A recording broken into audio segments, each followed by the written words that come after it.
What is going on, everyone? Lauren Sisler here with AL.com, and the madness continues. March Madness. It's cruising. We are cruising right along, obviously heading into round of 32 for the Alabama Crimson Tide tonight, and we're going to talk about it. Thank you to our sponsor, Inline Lighting, for hanging out with us. They've been with us for much of the season, obviously on the football side of things, but why not jump in the game on basketball? And Patrick Greenfield, why not jump in the game and let's talk a little Alabama hoops tonight? Let's do it. My eye is watering over here. I don't know what's going on. I might just be getting a little emotional because Alabama is about to take the court in T-minus, I guess, less than 2 hours? Or no, I get it wrong because I'm on Eastern time right now. Yeah, it's about two and a half hours in Alabama. Hours, yes, yeah.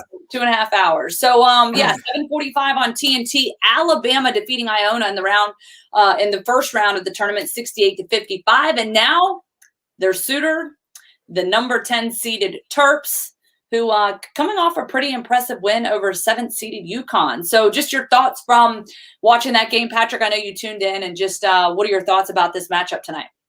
I mean, I tuned in a little bit to the Maryland-UConn game. I mean, Maryland had them for most of the game, almost kind of gave it up at the end, but obviously haven't watched a lot of Big Ten basketball. I was going to say ACC, because that's where Maryland should be. But what I think everybody be interested in is what Alabama will do. I think Alabama the other day surprised a lot of people, kind of struggling. I mean, that's why Rick Pitino is a Hall of Fame coach. He's in that position to coach his team to beat that one team, go 1-0 against your team. And Alabama was able to pull away. I love Javon Quinterly. I thought he's one of my favorite players I've watched in actually quite a few years. I thought he was kind of the spark Alabama needed. I thought Alex Reese came in big time, obviously Herb Jones, and then we'll get into it. But John Petty, he's going to have to step up on the offensive side of the ball.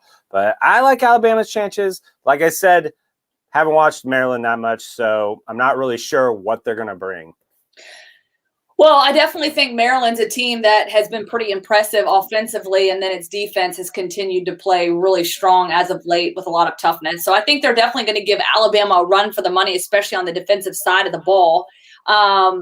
You talk about some players that stand out to you. John Petty, Josh Primo, two that really stand out. Obviously, Herb Jones, one of the leading scorers on the team. He had 20 points in that first one. The bench gave Alabama 23 points out coming off that Iona win. But all that to say, when you kind of look at the makeup of this team, we'll start with John Petty. I know you wanted to mention him. We got Coach Oates talking about him specifically after the game against Iona. Let's get some thoughts from Coach Oates first before we get into that. I mean, you just got to settle down and quit putting pressure on himself. I mean, I thought he played really hard. I mean, he won the Hard Hat Award. He had more blue-collar points than anybody. He was all over the glass. He led us in rebounding with 7. So, he wants to win at a high level. I mean, he did a great job on Gist when we needed him to come in and guard Gist. But he's a really talented, skilled offensive player. Just let the offense come. Yeah, so I think, he kind of hits the nail on the head. John Petty is a tremendous player. He's got good size, I should say. He's capable of scoring, inside the paint, obviously on the perimeter, and just a tremendous player, but he definitely puts a lot of pressure on himself. And so I think that's one thing Coach kind of reiterated. And coming into this, when they did struggle at times against Iona, they did not play their best game. And I think that, it kind of starts, obviously, John Petty and sort of across the board with those guys to really settle in and play, the type of basketball that they've been playing as of late, heading into this NCAA tournament. Well, the type of basketball Alabama likes to play is hot shooting, offensive firepower, which is the new kind of basketball that's going around. And Alabama plays it better than anybody when they're going good. I mean, they average 80 points a game. And I think, we pulled the clip.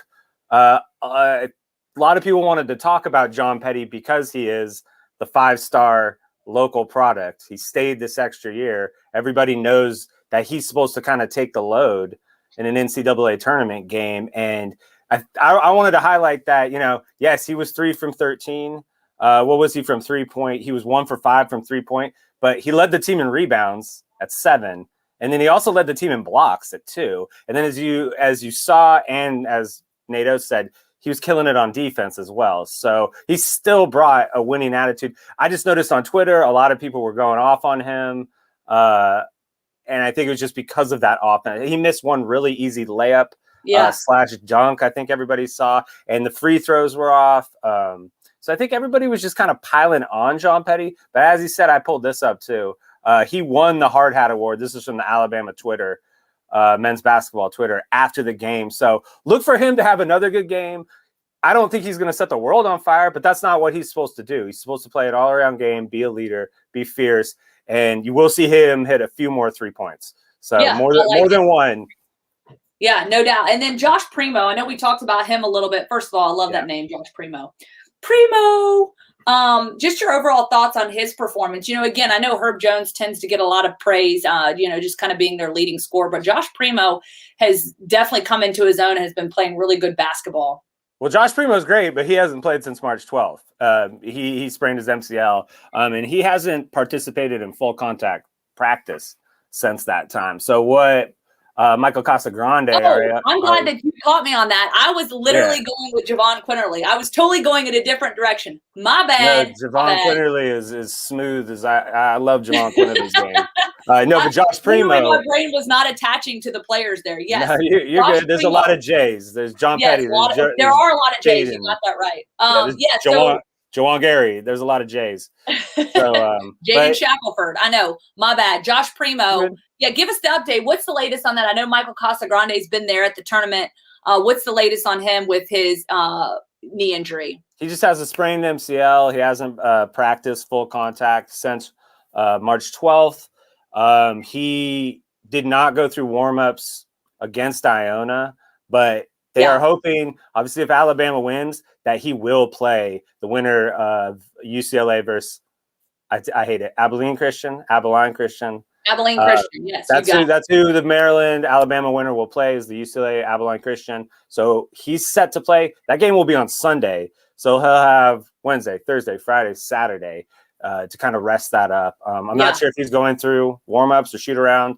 There's really no point for him to do that if he's not going to play today at all. So yeah, no doubt. I think that's kind of, play it close to the best. But yeah, I mean, I think that's another key area here. If these guys can get through this game, obviously, they'll have almost a full week off from here to kind of rest up and get ready for the next round. So I think that's obviously important too.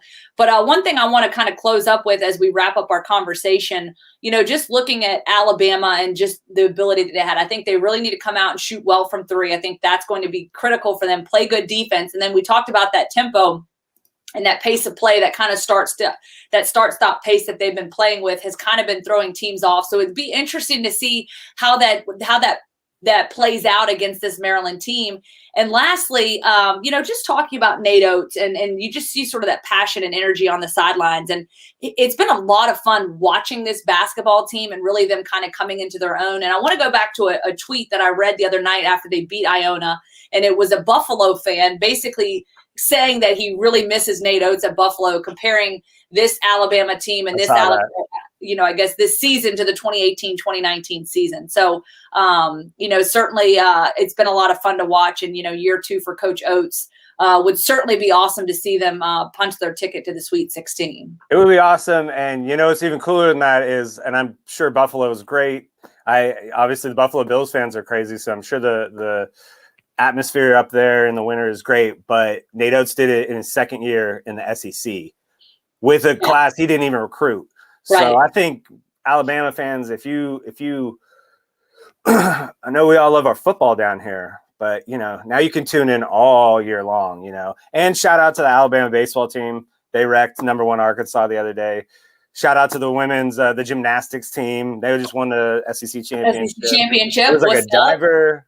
There's a track and field championship, and shout out to the NCAA, the women's team. Yeah, they got their first win since. Pull that up.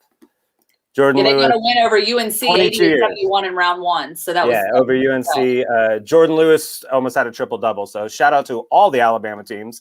They're doing very well. Just the last thing I'll say. I know everybody's going to get ready for dinner, kind of going and stuff. We just want to get you hyped, but I think the key today is Maryland. This stat right here. They're 309th in the nation in rebounds. Look for Alex Reese. look for Herb Jones to be grabbing them, taking them, and going full pace. And I think Alabama's going to kind of roll tonight. So I got all my cousins went to Maryland. I'm about to troll them. That kind of number, 309. Yeah, and that's with the lower teams as well. So yeah, my alma wow. mater. Yeah. It's pretty wild. Hey, that's good stuff, Patrick. I appreciate it. Good insight as always. Again, this game tipping off 7:45 Central Time on TNT. And again, we want to thank our sponsor, Inline Lighting, for lighting us up along the way. Woo, woo. Shout out to William Ray. He wants a shout out too. I gave him. Did you see me do the little toot, toot, toot? Pulled on my ear. There you go. Just for him. Cool. Good stuff, though. We appreciate it. We'll be back with you to break this thing down. Patrick, are you joining us again for the post game? I don't know. I can. I might. I got kids. We'll see what happens, right? But I'll be up. I'll be watching. So we'll be watching. It'll be fun. Hang on to your seats, y'all. Buckle up. I know it's going to be a fun one. Super excited about it. We'll catch y'all after the game.